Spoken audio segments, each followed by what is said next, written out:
You're watching Promethean Actions weekly class for September 27th, 2025, with Tony Papert and Bob Ingram. Charlie Kirk's Martyrdom. What does it mean? We'll begin in just a minute.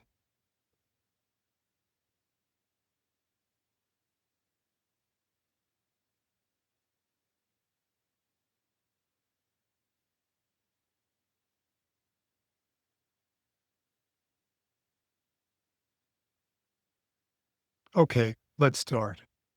As I've been saying a few times, you're watching Promethean Actions weekly class for September 27th, 2025, with Bob Ingram and myself, Tony Papert.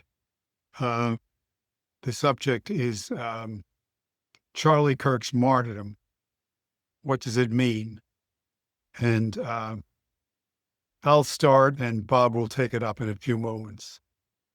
I mean, in the 2 weeks roughly since Charlie was killed, there's been a series of unexpected developments, and as many of you probably know, I think, Cardinal Dolan of New York said that Charlie Kirk is reminiscent of St. Paul, for which he was denounced by other Roman Catholics on the grounds that Charlie Kirk did not agree with some aspects of Catholic doctrine. The Charlie Kirk National Campus Tour, which began with the Utah appearance at which he was murdered, has been continued by other people and other speakers, including Megyn Kelly, Tucker Carlson, and others, and joined by the governors of at least 4 of the states where those campuses are located. We had, I believe, earlier this week, the Charlie Kirk tour was scheduled for Virginia Tech, and the Virginia Governor Youngkin substituted for Charlie at that appearance, along with Megyn Kelly.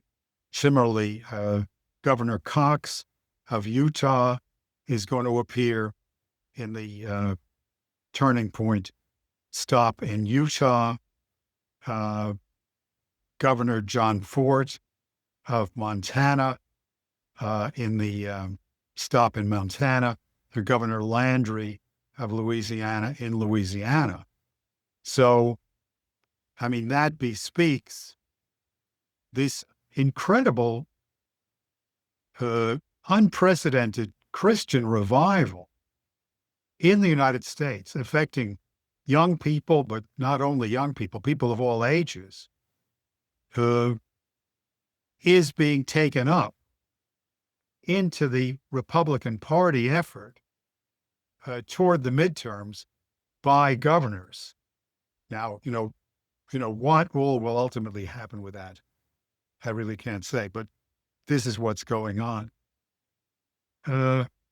So, I mean, to get to the inner significance of it, let me begin just 2 days after Charlie's murder. I was on the phone, or on a Zoom call, actually, with people from here in Michigan, where I am, from the West Coast, Republican trade union. And one of them, a union organizer and a teacher of long standing from California, reported that a school janitor had said to her and others, "After this, I can't remain silent. I'm going to go public. I'm going to be open about what I believe, as I never have before." And this is what's been happening, as I've reported in some previous calls, that this is what's been happening all over the country.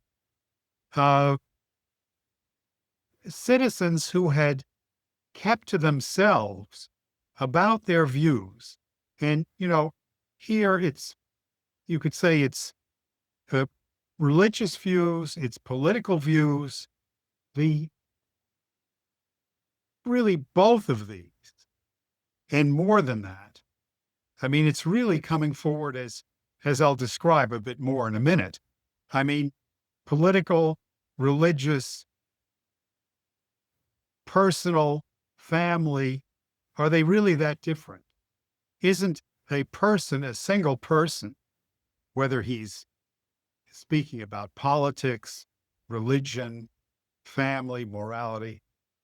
But ordinary Americans who have kept their mouths shut about what they believe are coming forward and avowing it in great numbers. And a testimony to this is a ex post from, I believe, last week, where this Eric Doherty comments on another ex post and quotes it. It's a guy whose name I believe is John Robson. It's that you don't see it on the screen. And he did his ex post, which shows him speaking these words sitting in his car. And he says, among other things, I have practically no online presence. And the reason for that is because I'm scared to post things that I believe or really care about, because I worry about what people think of me. I'm worried about missing out on opportunities because of an online footprint. This is, by the way, this is not his complete statement. He said, I believe wholeheartedly that Jesus Christ is my Lord and Savior, that he died for our sins and rose again, and that he is God. I know that in the grand scheme of things, I don't really matter. But if there's even one person who sees this and gains the courage to speak up themselves, that's why I'm making this, just so everybody knows we're not alone. Now, and Bob will have more to say about this in just a few moments, but what I put that together with is the collapse of the evil Roman Empire more than 2,000 years ago, when, among others, ordinary people, tradesmen, slaves in the Roman Empire,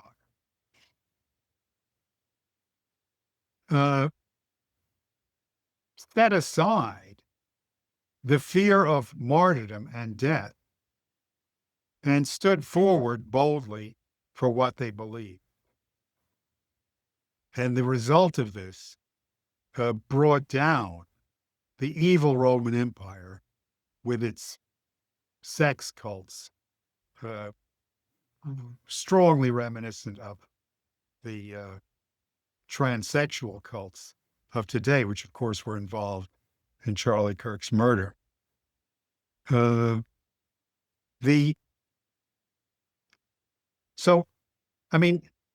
That I think is one aspect of the extraordinary moment that we're living through today. Now, part of the background to it is that over the past decades, over many decades, because I'm going to take this back in a minute to 1951, progressively over many decades, Americans have been brainwashed out of their Christian beliefs, especially by our universities. What you have, it's a simplification, but it seems to me there's truth in it. You have Americans who have university degrees, perhaps 40% of the population, who, not in all cases, but in many, were brainwashed out of their Christian beliefs, or also, Jewish and other religious beliefs, for that matter, by the scorn heaped on those beliefs, the derision, the scorn, the jokes about Christianity. imposed on them in university. So, for the 40% who went to university, the remaining 60% didn't get the chance or pay the hundreds of thousands of dollars required for that brainwashing. But they learned that their beliefs were unpopular and marked, just like that guy, John Robson, whose Hicks post I put up there. They learned that their beliefs were unpopular. They learned to keep their mouths shut about them. So, I mean, this brainwashing into atheism by universities, as I said, been going on for a long time. A book about this, which you may have heard of, is William F. Buckley, God and Man at Yale, 1951, which I just read. And, I don't agree with everything the late Bill Buckley says in that book. But the main point of the book, and of course it applies to Yale, but more broadly as well, the main point of the book is what I just said, that kids go to university, they mortgage themselves for life to do it, incidentally. And in return, they get their religion, Christianity, poked fun at, to the point where they think it's unstylish, it's unfashionable. They're ashamed to avow it, to admit it, and even ashamed to believe it. Buckley, in that book, God and Man at Yale, 1951, and again, it's a long time ago, 1951, he quotes another study which expresses it, although in far milder fashion than it exists today. He said about the universities, the guy says, not without justice are they regarded as irreligious when they receive freshmen who are eager for ideal values in which intelligent men and women can believe. And 4 years later, these universities send them out naturalized, skeptical, or cynical.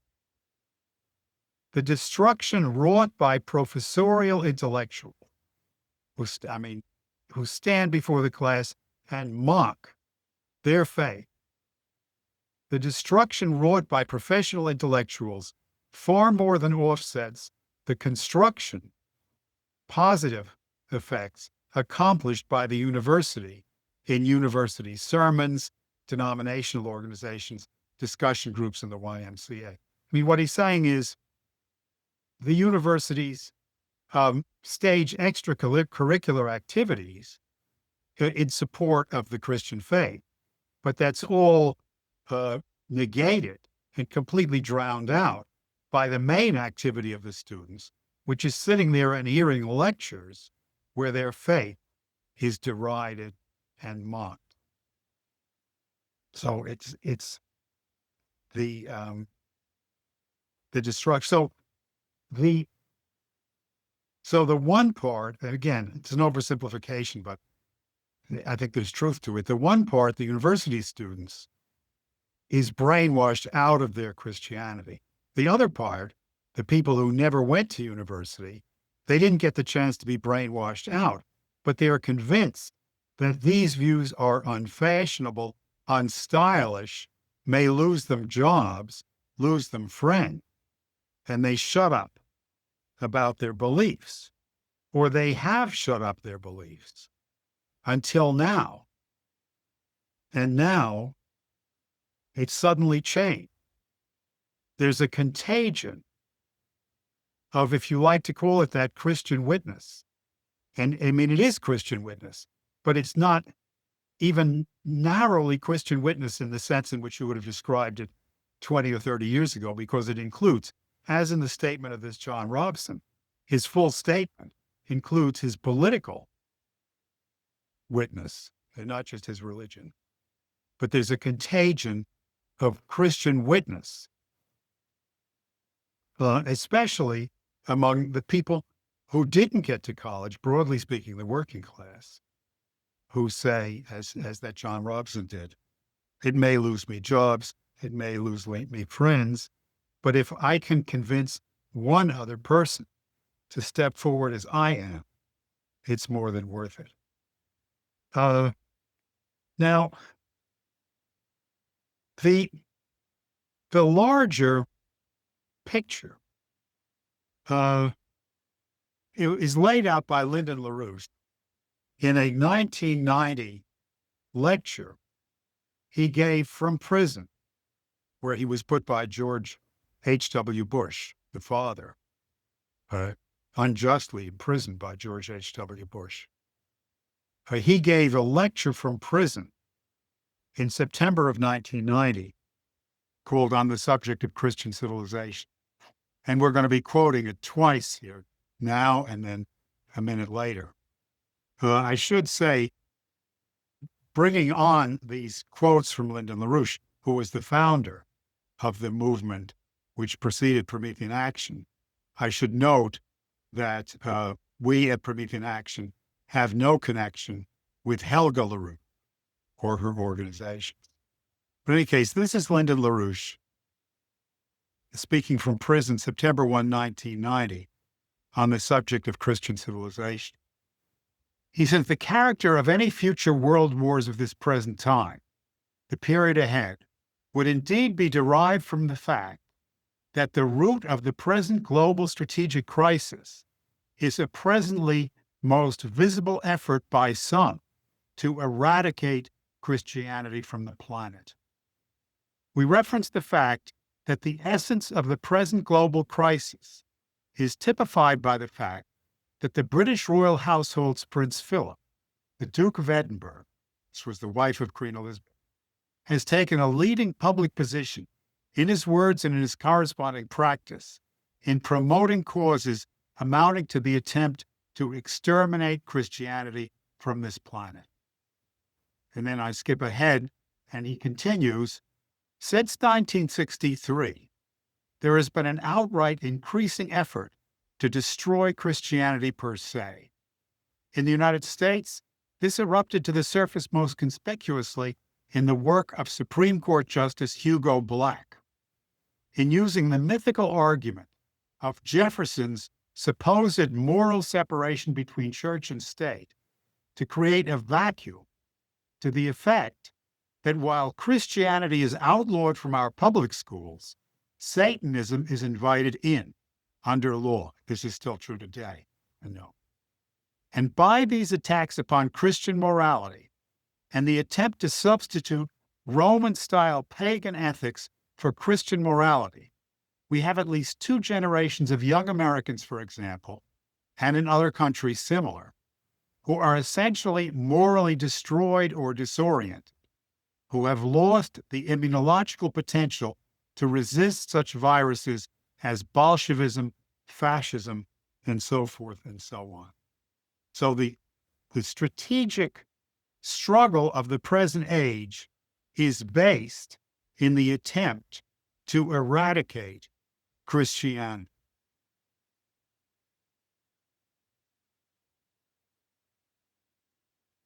And against that, we have the tremendous catalytic effect of the martyrdom of Charlie Kirk. I mean, as the great thinker Tertullian said, the blood of martyrs is the seed of the church. As many people have, I've been recently, reading back and listening back over dialogues which Charlie Kirk conducted, especially at universities over the years. And one Q&A is especially relevant to this. One student asked Charlie, why do you do these debates? And he answered, look, I do this for a couple of reasons. One is that I think there's a lot of people who think like I do, and they're afraid to share their ideas because they get shouted down when they do. So that, says it. They get shouted down when they do, and all of a sudden, in millions, they don't care. They're going to do it anyway. I mean,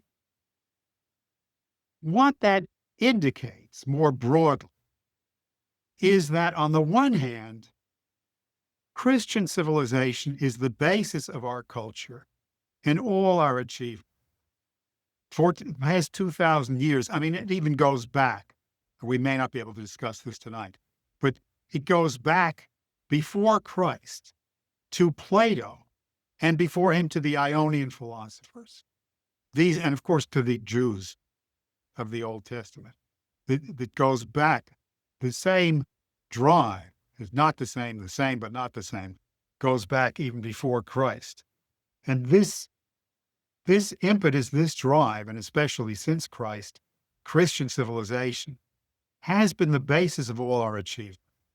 The Renaissance on which our country, as the USA, and all modern European civilization was based, was a Christian revival. It was a Christian Renaissance, like what we're going through today. That was what the Italian Renaissance, the European Renaissance, the Dutch Renaissance, that's what they were. They were Renaissance. They were Renaissance and simultaneously Christian revival. So this has been the basis of our culture. It was as you will learn from Bob, it was the basis of our American Revolution, without question.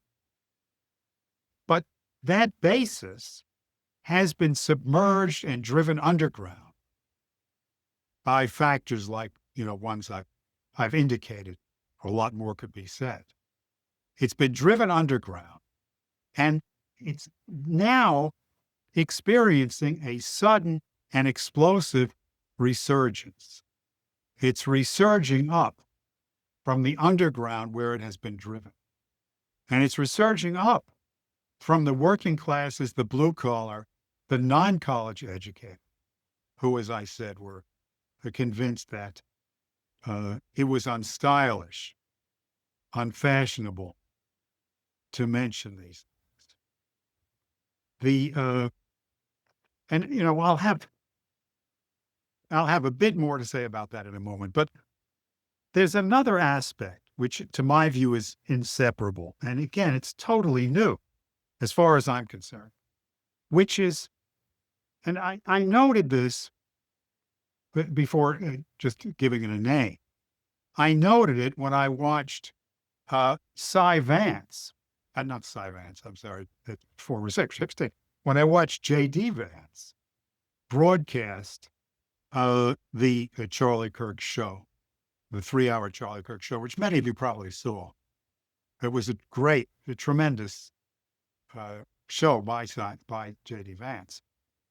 At the end of his 3 hours, he said, and many of you probably watched this, he said, I just learned that in all the years of his marriage, Charlie had never raised his voice or said an impatient word to his wife. J.D. said, I certainly can't say that of myself. I've done it many times. I'm going to have to learn from Charlie and change that. To me, I've not seen anything like that in my short lifetime. The Vice President of the United States speaking to an audience of millions, perhaps tens of millions, noting that he had made a mistake in his personal life. It's been pointed out to him by the deceased Charlie Kirk, and he was going to correct his mistake. This is, it's one of 1,000 things of this sort which are happening. Another one, try to say it briefly. Another one occurred in the Charlie Kirk college tour, which, as I said, was completed by other people. It is being completed by other people after his death. It came to Virginia, where I am, and Virginia Governor Youngkin and Megyn Kelly stood in for Charlie, and Megyn answered the law about an hour of Q&A from the audience. And the whole thing was just totally brand new in our country. I mean, because again, the personal, the political, the religious, the philosophical, they're all of a sudden one thing.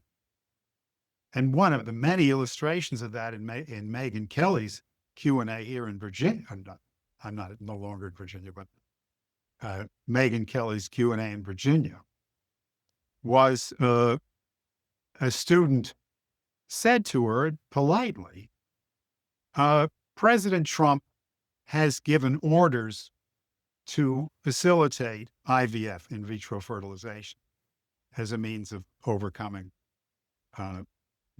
sterility or enabling women to bear children when they couldn't otherwise.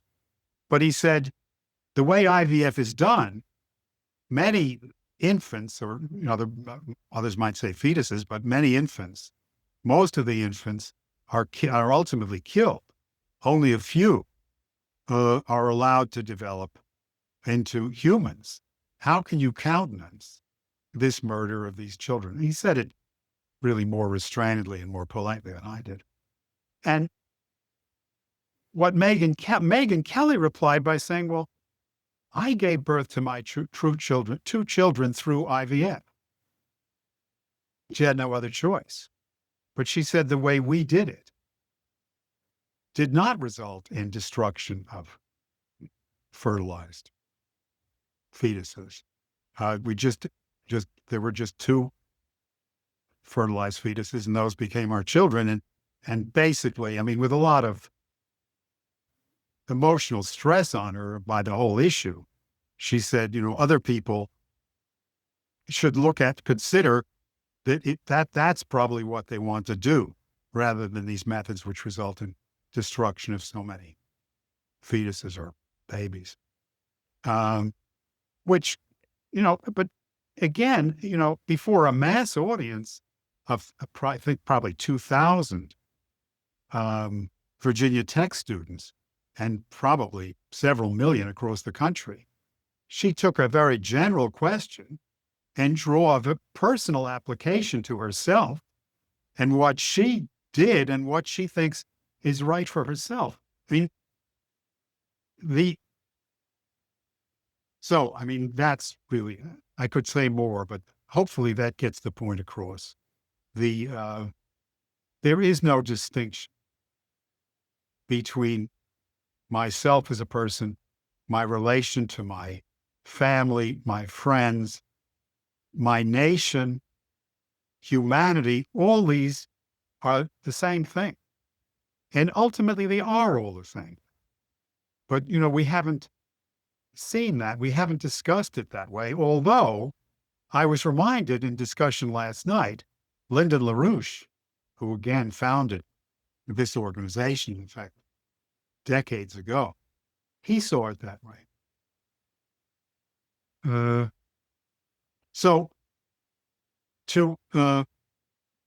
I'm going to finish by going to the biggest issue, and then pass it over to Bob.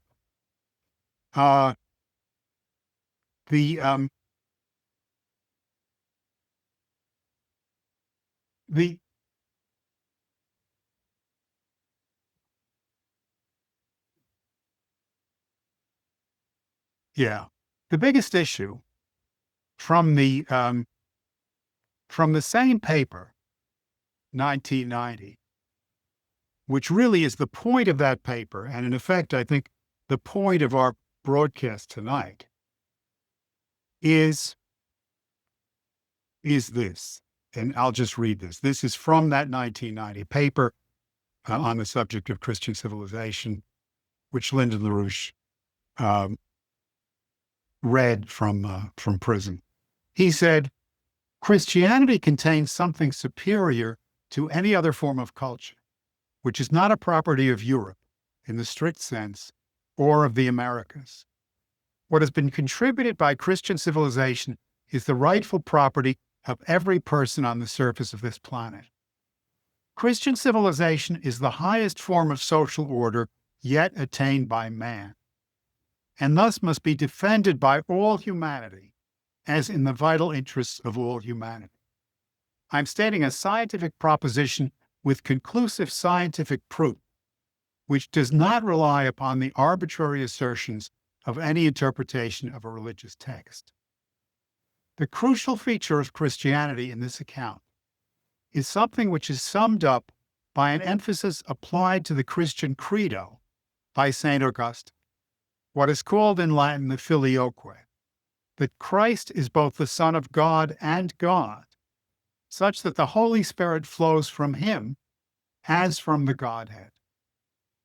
What this signifies is that through this view of Christ, and through this intermediating role of Christ, the individual human being is able to recognize his or her identity as a living being in the image of a living God. Not some king, not some arbitrary monarch, but the Creator as the Creator. Not some petty tyrant like Zeus, spitting from some mountaintop, playing tricks upon men, but a true loving Creator in whose image we are. It is that image of individual man, the Christian image of individual man, as being born with a divine spark, this potential for creative reason, this quality like that of the deity, like God, in the image of God, which makes Christian civilization, which makes Christian civilization work. It is the secret of Christian civilization, its power, which is why Christian civilization is based on reason, creative reason, rather than arbitrary teaching, arbitrary dogma. Christian civilization affords society the highest rates of development of the human mind and the most concentrated and effective kind of development of that mind. So with that, I'd like to hand over to Bob Ingram. Bob? Yeah. Okay. Hello, folks. I hope you can hear me okay. I'm going to try to pick up where Tony left off. What I'm going to be speaking about is essentially the early Christian movements in the context of the Roman Empire that existed at that time. But before I do that, I want to make one plug, which is that I would urge everyone to go to the Promethean Action website or the Promethean Action YouTube channel and watch the update from today by Susan Kokinda. I'm not going to try to tell you what's in the update, but I will say that sort of the major theme of the update is that the pagan king is waging war against America. And when you think about everything that's going on and the attacks on Trump and everything else that we're seeing, it is very useful to think about it in that way, that the pagan king is waging war on America. Because this really is, well, it's not identical, it's 2,000 years apart, but this really does define the situation faced by the early Christians. Now, I was going to begin by reading a couple of quotations from St. Paul, but maybe I'll hold off on that. We'll get into that a little bit later. I'm going to talk about Rome and the early Christians. Now, I will say that for time reasons, this can only be a sketch. We can't go into it in depth. It's a much too large of a topic to do that. So I'll just begin. We'll start I'm not going to talk about Jesus Christ, and I'm not going to talk about the career of Jesus Christ while he was alive, nor am I going to talk very much about the 12 disciples, a little bit, but not much, about the 12 disciples that Christ had at the time of his crucifixion. Um, the But what I'm going to talk about is what came after that. Um, how the Christian movement developed. And again, it's going to be a sketch, but how the Christian movement developed and grew over the course of the first and second century. Later, you had other people. Tony mentioned Tertullian, and there was Origen, and there were a bunch of other people in the second and third century. But I'm going to focus on how this actually started, because in 40 A.D., Christ is dead. And you have a very small group of people, and they're in a horrible environment, and they built a movement which changed human history and which changed the lives of millions and millions of human beings.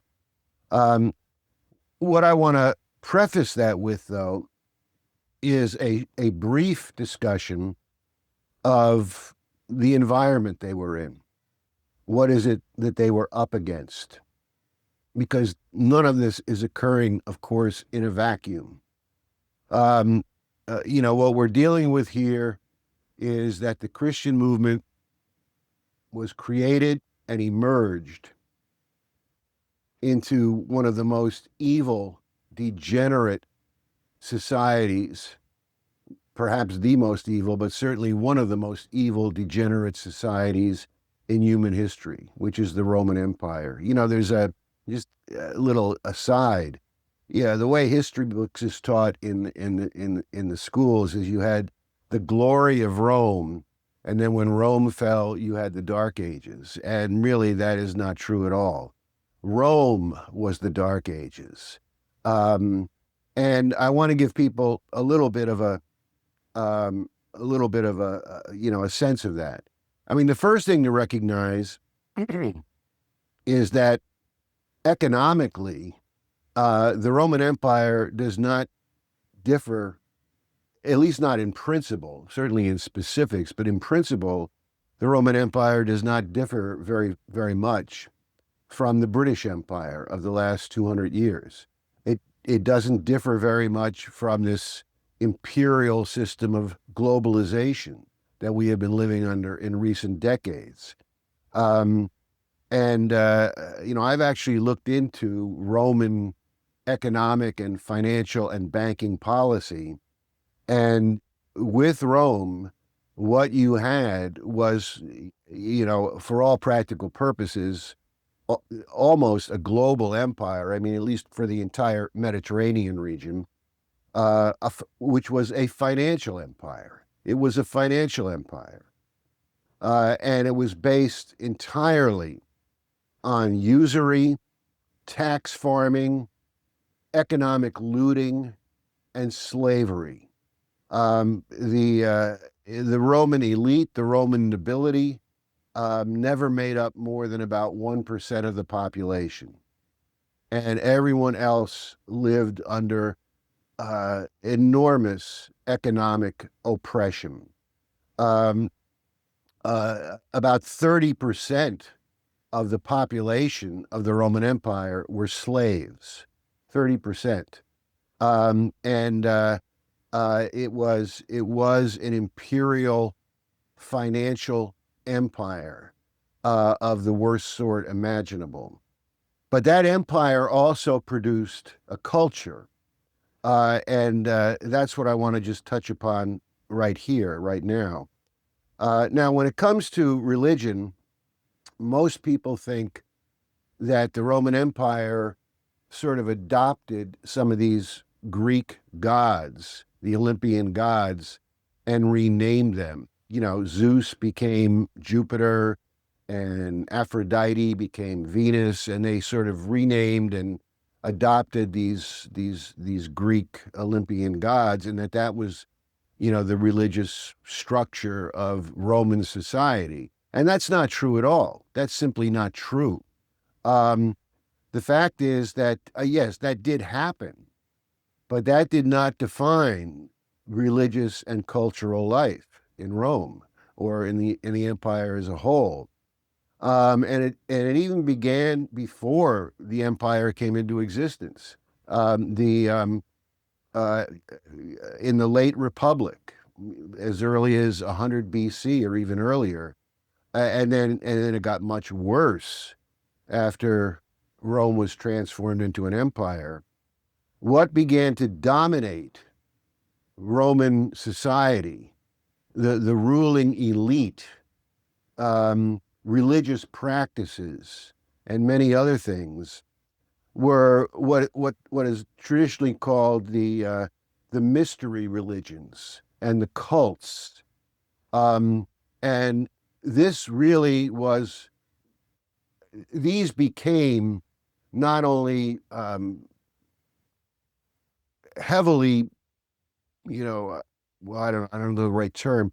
Not only they became not only widespread among the Roman aristocracy and the Roman noble families, but the population as a whole. And I want to just um, mention a few of them. And why don't you put up this next slide? I'm not going to spend a lot of time on it, but I want to give people a sense of this. All right. All right. These are four of them. There were more than four.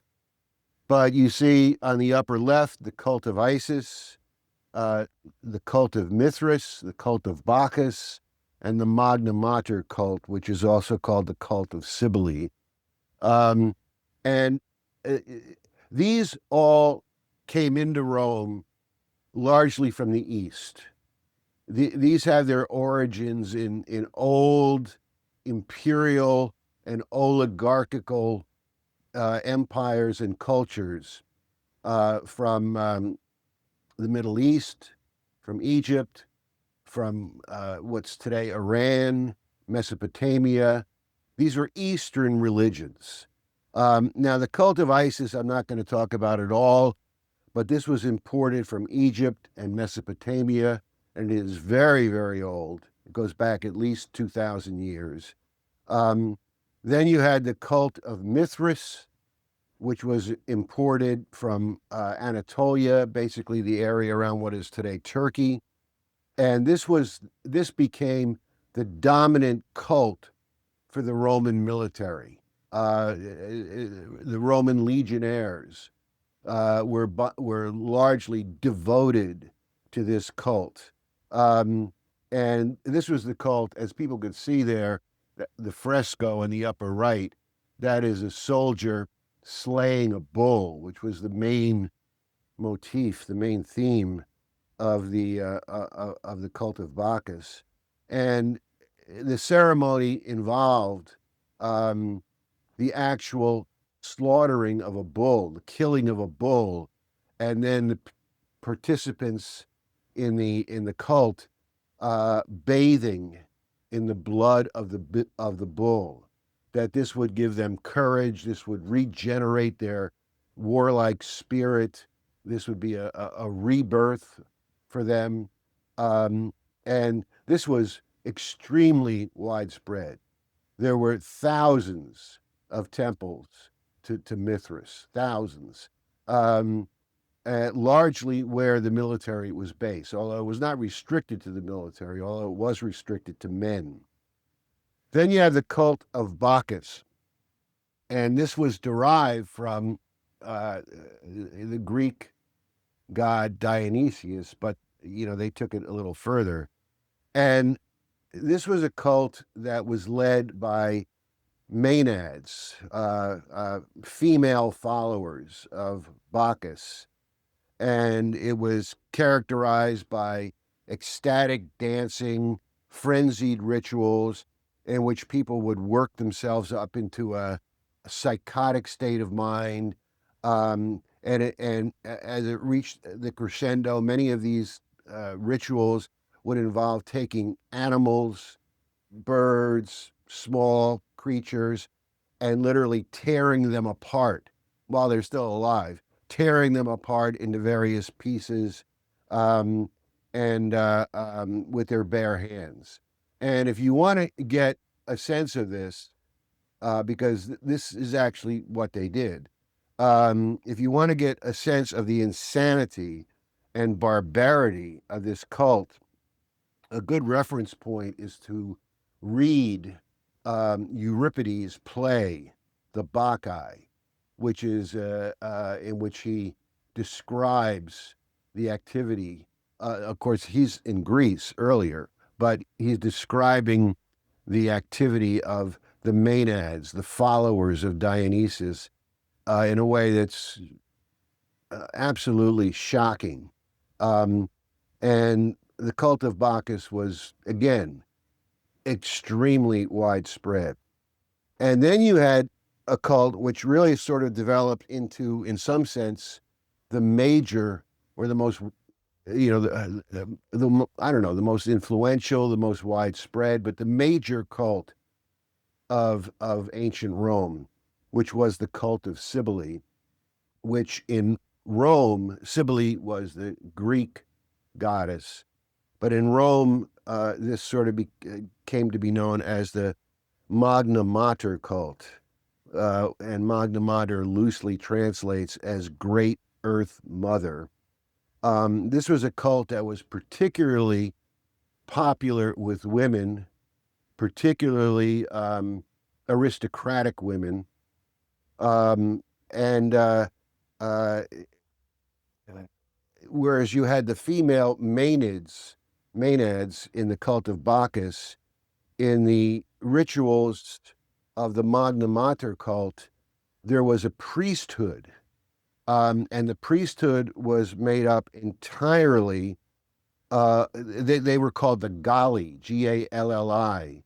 And this was made up entirely of eunuchs who had castrated themselves. They actually had committed self-castration.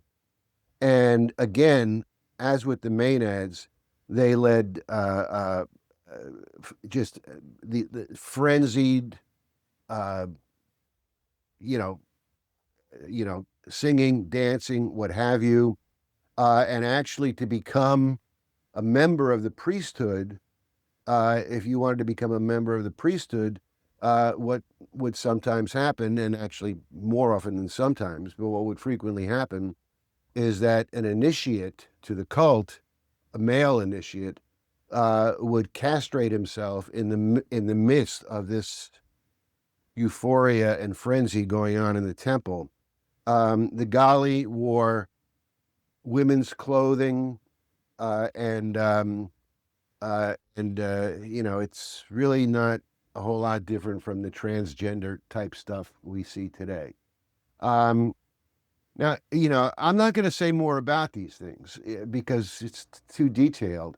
I will say that if you want to get a flavor of the unbelievable degeneracy and evil of Roman culture at the time that the Christian movement was beginning, if you want to get a sense of the pure evil and degeneracy of Roman culture, you might want to read, although it's a pretty wild read, you might want to read a book titled The Satyricon, written by a man named Gaius Petronius, and this is not a book written, in modern times.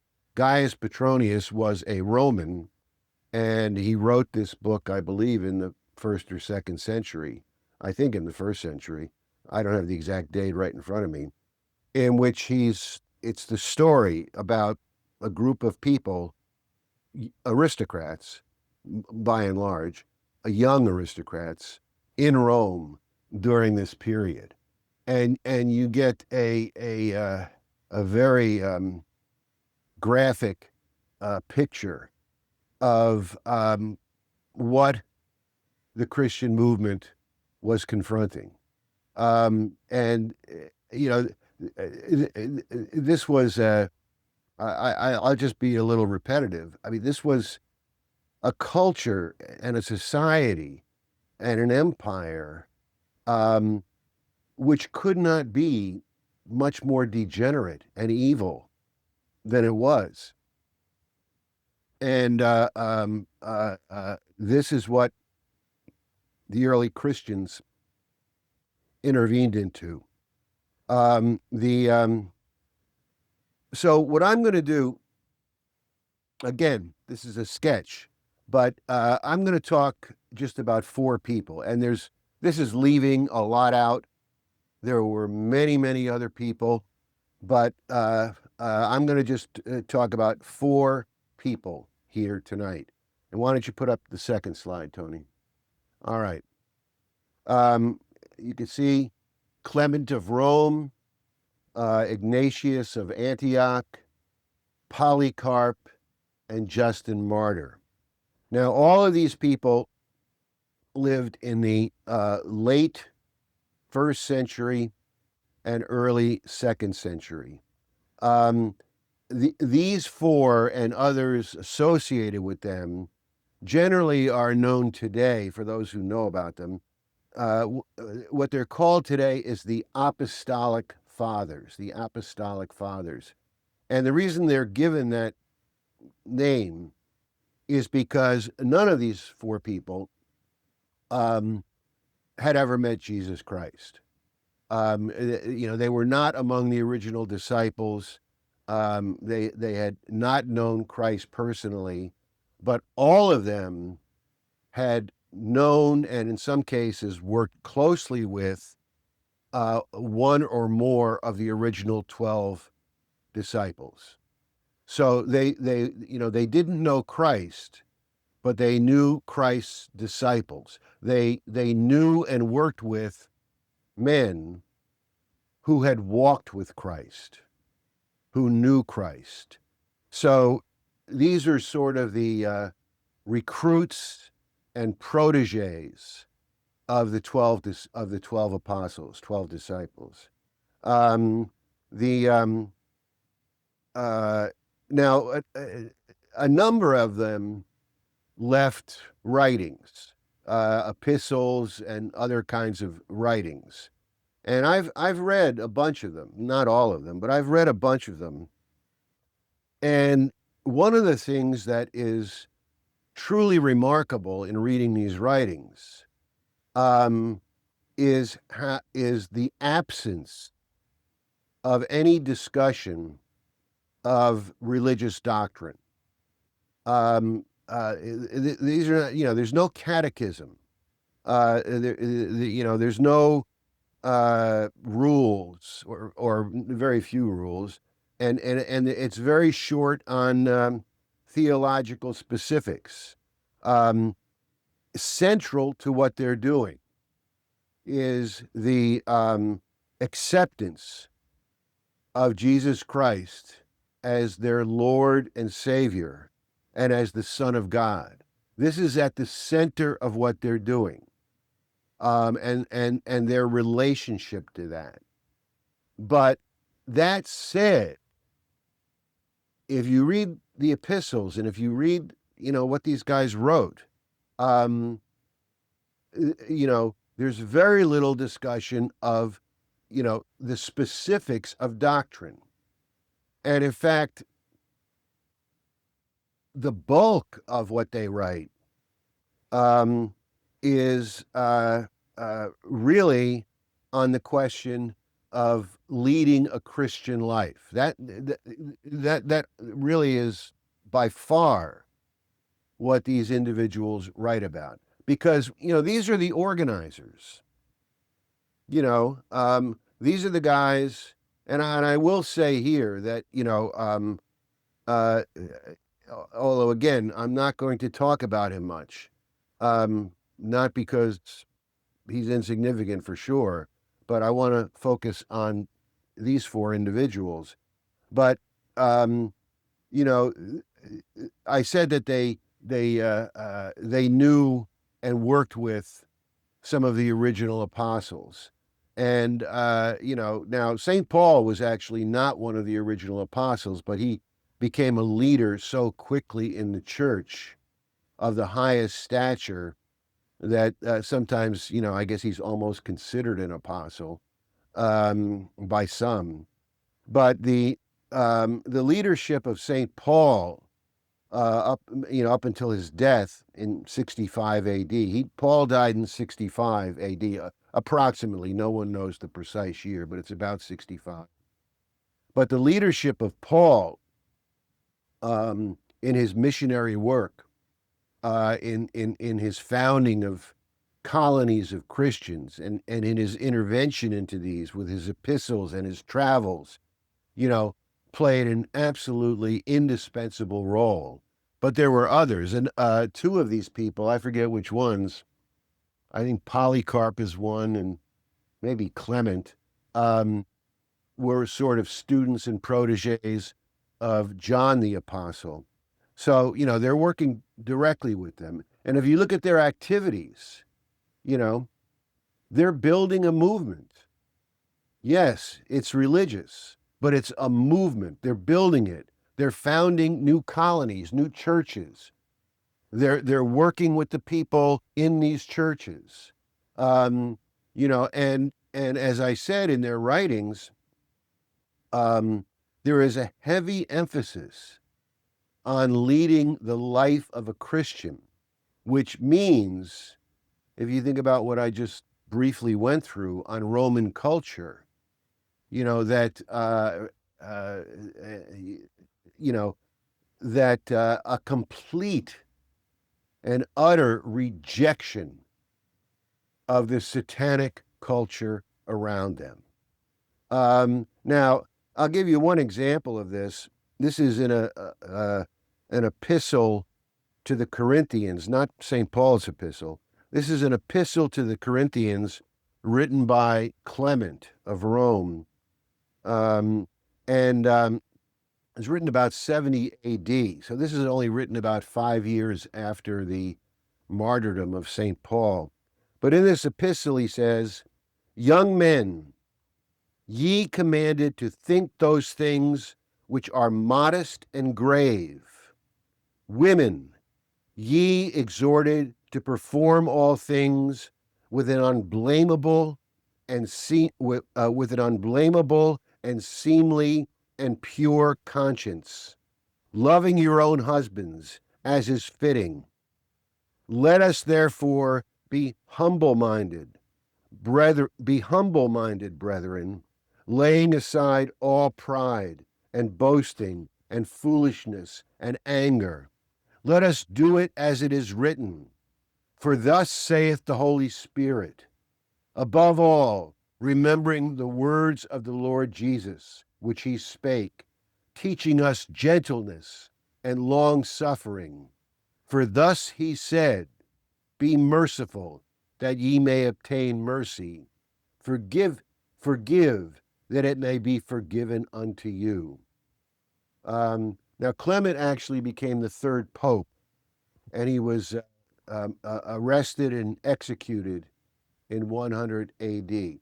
All four of these individuals you see on the screen were executed, were put to death. They're martyrs.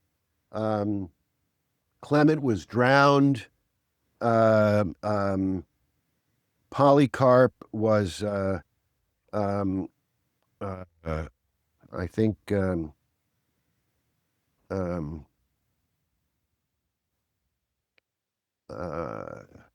Polycarp was burned at the stake. Justin Martyr was beheaded, and Ignatius of Antioch was killed by wild beasts in the Colosseum in Rome. So they were all martyred. Ignatius of Antioch, I'm not going to say much about, but he was perhaps the most active of these four in following the example of St. Paul as an organizer. I mean, he traveled constantly, visiting place after place after place, writing epistles, giving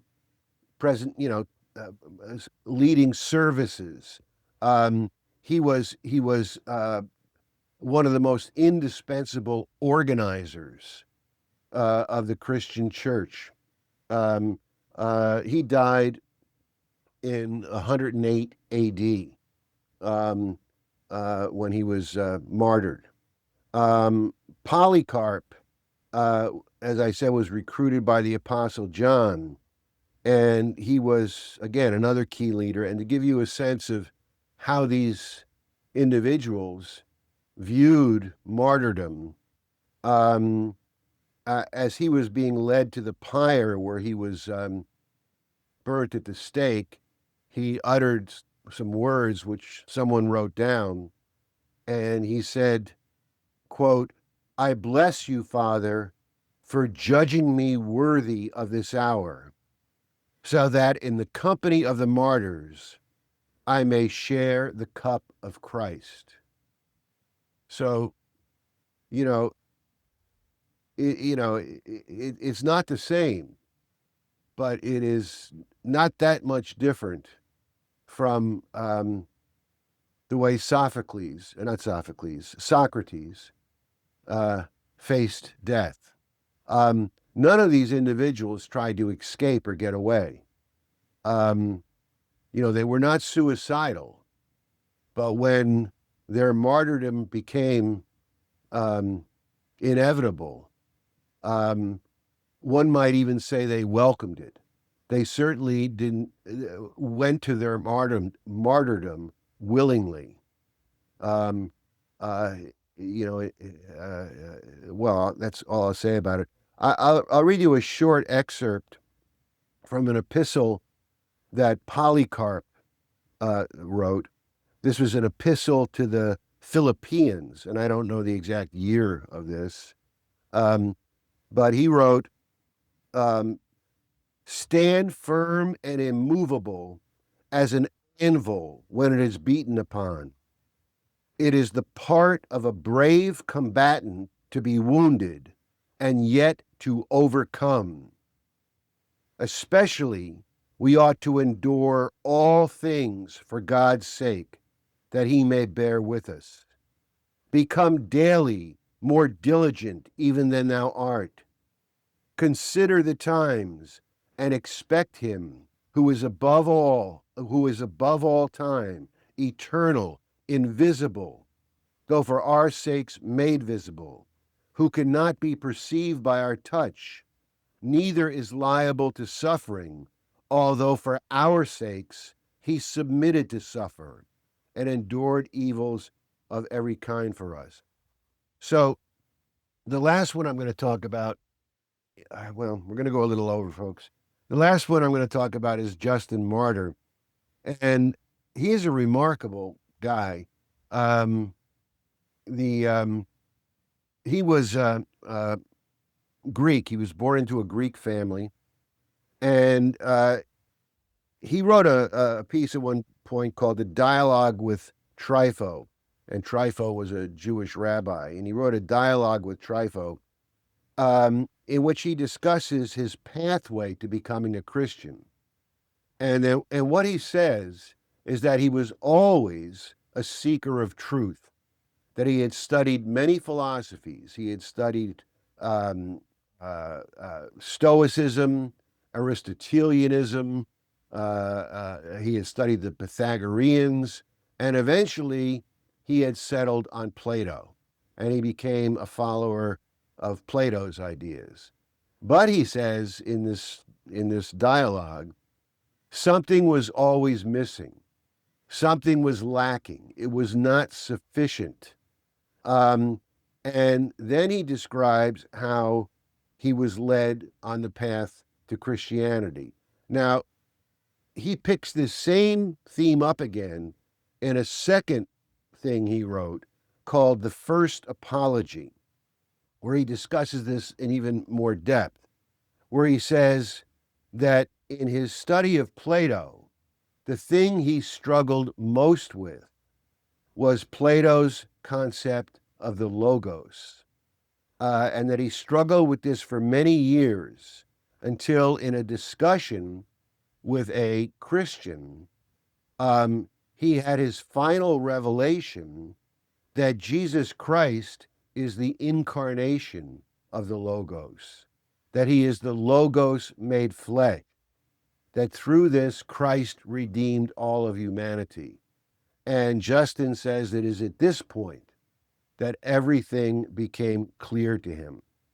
And, he writes about Plato, and he writes about Socrates, and he says that there are the seeds of Christianity in both Plato and Socrates, but that it is only a partial, that in Plato what you find is part of the Logos, but that Christianity represents the full truth.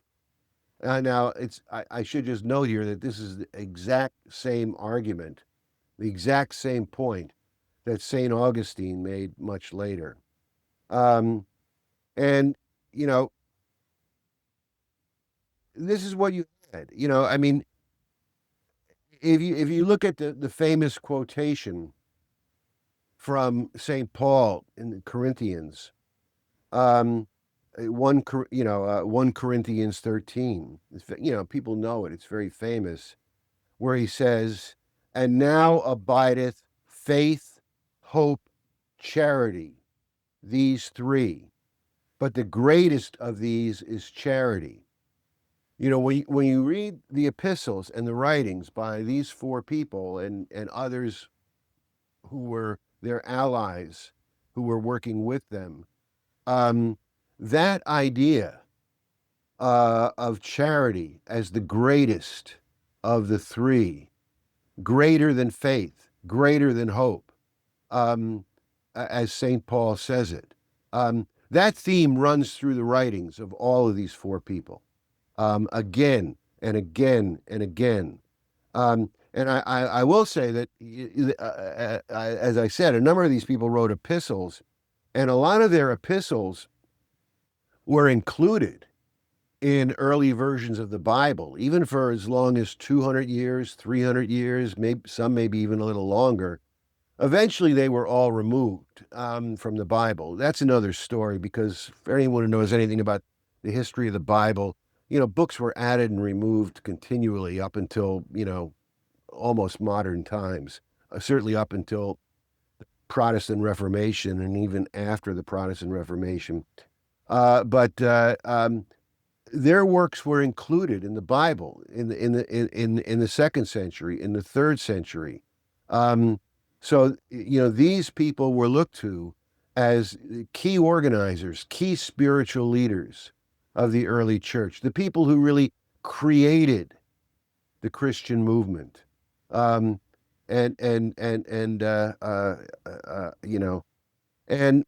as I said,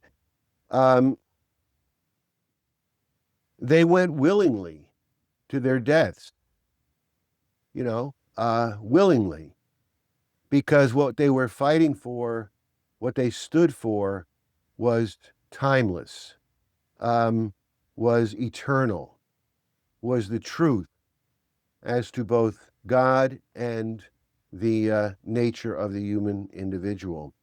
And I think I will read you, I'm going slightly over, but I don't know.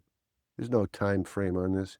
I think I will read you this other thing from St. Paul, his epistle to the Ephesians, a little section. Again, this is a very famous section, but I want to read it for a point, because Tony was talking about the way Tony ended his portion of this discussion was on how today, and this is absolutely true for these early Christian leaders and for the people that they were recruiting, for the hundreds and thousands of people who became martyrs, that there is no distinction between the moral the religious, the political, the personal. There is no distinction. These are not separate spheres. They are not, these people are all governed by something, they were not apolitical. And let me just read you this little section from the St. Paul's epistle to the Ephesians. I'm going to read you actually 3 different versions of it from 3 different Bibles. Again, a famous quotation from the King James Bible. For we wrestle not against flesh and blood, but against principalities, against powers, against the rulers of darkness of this world, against spiritual wickedness in high places. Now, some people who read that, they stop after the first, phrase. We wrestle not against flesh and blood. And they say, oh, okay. So, we're not fighting flesh and blood. We're not, we don't have to get involved in politics. We don't have to get involved in any of these worldly matters. Ours is a spiritual mission. Well, that's not what he's saying there at all. And I think 2 other versions of this make it even clearer. In the Revised Standard Bible, it says, for we are not contending against flesh and blood, but against the principalities, against the powers, against the world rulers, against the world rulers of this present darkness. And then in the New International Version, for our struggle is not against flesh and blood, but against the rulers, against the authorities, against the powers of this dark world. These people are living in the midst of the Roman Empire.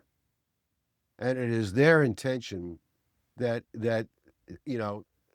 they knew who their enemy was. So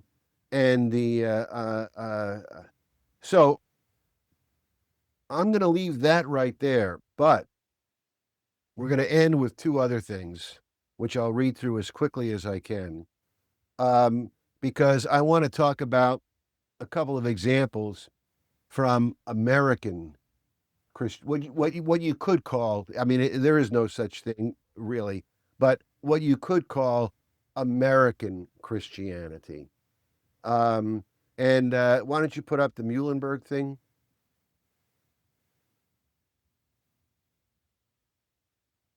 Okay, I hope people can read it. I'm just going to read this. This is an anecdote, right? But I'm just going to read it. Peter Muhlenberg was a Lutheran minister in Northern Virginia in 1776. At a church service on January 21st, 1776, Muhlenberg took his sermon from the 3rd chapter of Ecclesiastes, which starts, quote, to everything there is a season. And people are familiar with that. After reading the 8th verse, which begins, quote, there is a time of war and a time of peace, unquote, he closed his Bible and declared, and this is the time of war. And at that point, he was wearing clerical robes, and he removed his robes to reveal a colonel's uniform underneath. And at that point, he called upon the young men in the church to step forward and enlist in Washington's Revolutionary Army. And men walked down the aisles, to the altar where they set out a book and they signed them up. And within a half an hour, 162 men were enrolled. The next morning, Muhlenberg led 300 men from the county to form the nucleus of the 8th Virginia Regiment of the Revolutionary Army. And then in the picture there, I don't know if you can see it, that's Muhlenberg standing at the altar, removing his clerical robe to reveal the military uniform underneath. Now, Muhlenberg served through the entirety of the war, from Valley Forge to Brandywine to Yorktown. And although he was an ordained Lutheran minister, he did not serve as a chaplain, but as an army commander, commanding men in battle. And after Yorktown, he was promoted to Major General. So that's just a little anecdote. The next thing, you could put up the next thing, and this is more significant, and I hope people can read that. These are two letters written by William McKinley, which he wrote in 1861. Both they're excerpts from two different letters, which he wrote in 1861 to his sister Anna, who he was very, very close with. Now McKinley is in the Union Army in 1861. I think he's 19 years old when he wrote these letters. He might have been 18, but he's young. You see the little picture of him there. He's a private in the Army. And in the first letter, he says, I attended prayer meeting in the evening. I, for one, testified of the goodness of God. Many were the witnesses for Jesus. The Spirit was at work in all of our hearts. Tomorrow's sun will undoubtedly find me on a march. It may be I will never see the light of another day. Should this be my fate, I fall in a good cause and hope to fall in the arms of my blessed Redeemer. This record I want left behind, that I not only fell as a soldier for my country, but also a soldier of Jesus. I am doing nothing but that which my revolutionary fathers before me have done, and also let them be consoled with the solacing thought that if we never meet again on earth, we will meet around God's throne in heaven. Let my fate be what it may. I want to be ready and prepared. So that's an excerpt from this first letter. And from the second letter, he writes, soon, yes, very soon, we may meet our once brothers, now aliens and enemies, face to face. It will be the fate of some of us to fall at the cannon's mouth. If it be my lot to fall, I want to fall at my post and have it said that I fell in defense of my country, in honor of the glorious stars and stripes. Not only do I want it said that I fell a valiant soldier of my country, but a soldier for my Redeemer. So, I mean, that essentially is what I want to say. There are people today, there are people probably who politically support Trump who wish some of this Christian stuff would recede into the background. There are others, perhaps others of a Christian variety, who might say, some people, not everyone, some people, well, I'm concerned with my spiritual needs, and I'm not going to get involved in politics. There is no separation. The fight we are involved in today is no different in its essence from the fight of the people who created the Christian church. The evil is certainly as stark as it was back then. And I think the words of McKinley really sum up how to approach the fight we're in at this moment. So let's stop, Tony. Thank you so much. That was tremendous.